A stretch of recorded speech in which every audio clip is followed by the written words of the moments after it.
Oke, Bara. Jadi setelah berhasil keluar dari fase overthinking yang panjang, bisa nggak kamu ceritain sebenarnya apa yang kamu rasain waktu itu? Yang aku rasakan di masa-masa itu seperti terjebak di dalam labirin pikiran sendiri. Aku terus memutar skenario terburuk dalam pikiranku. Apakah, bagaimana? Semuanya berpusat ke sana.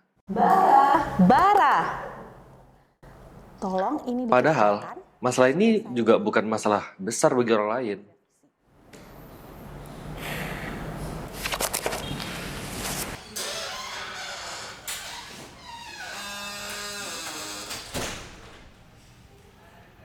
Kamu bilang tadi seperti terjebak dalam labirin pikiran sendiri. Sebenarnya seberapa jauh itu menggerogoti kamu, Bara? Waktu itu, aku yakin gak ada jalan keluar selain kabur. Yang mana ibu yang sudah tua ditinggal oleh ayah di masa perubayanya. Aku sibuk menata masa depan dan merasa gagal di segala sisinya.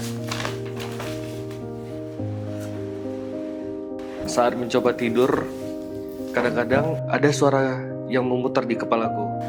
Kamu gak bakal berhasil, kamu akan selalu gagal. Pil tidur itu awalnya hanya untuk membantu aku tidur. Tapi semakin lama aku semakin berpikir, bagaimana kalau aku gak bangun lagi? Mungkin itu salah satunya cara untuk berhenti dari rasa sakit ini. Kalau ada apa-apa tuh diceritain, Bar. Kenapa kamu sulit terbuka ke orang terdekat, Bara? Aku takut jadi beban. Lihat ibu yang kerja keras, teman-teman yang sudah sibuk dengan urusannya mereka masing-masing. Bagaimana kalau mereka nanti menganggapku lemah karena masalah yang aku alami ini bukan masalah serius bagi mereka, bahkan ini hal biasa bagi mereka. Ternyata diam justru membuatku tenggelam lebih dalam. Takut jadi beban. Selain itu ada nggak ketakutan lain yang membuat kamu menutup diri?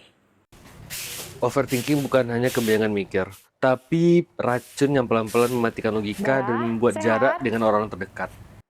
Awalnya dulu aku mikir, Harus direvisi. kalau orang-orang lupa ya. benar-benar peduli denganku. Tapi, pikiran burukku selalu berpikiran kalau mereka hanya kasihan kepadaku.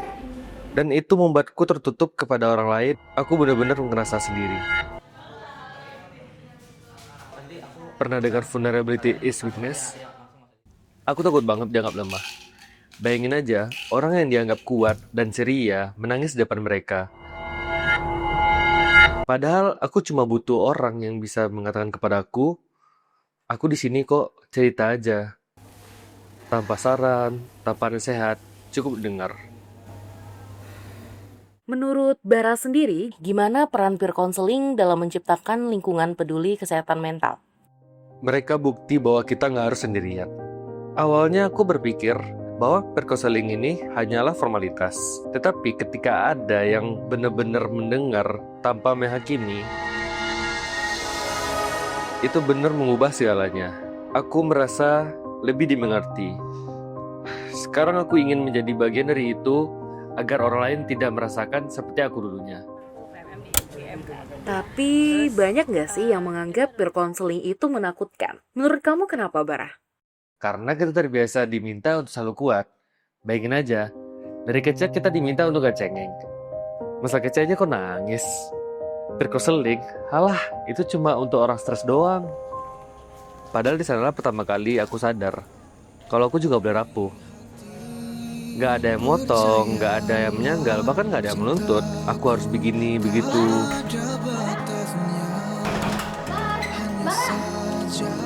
Cuma ada respon. Bara, cukup mengerti. Kamu gak sendiri. Itu sudah sama-sama menyelamatkanku. Perjalanan Bara mengingatkan kita bahwa semua orang butuh untuk didengarkan dan bisa untuk didukung. Sebagai psikolog, saya percaya bahwa kesehatan mental tidak hanya ditangani di dalam ruang praktik, tetapi bisa melalui teman sebaya. Peer counselor adalah wadah yang tepat untuk kita saling berbagi dan memiliki teman yang bisa mensupport. Sehingga tidak ada satu orang pun yang merasa sendiri di dalam pikirannya.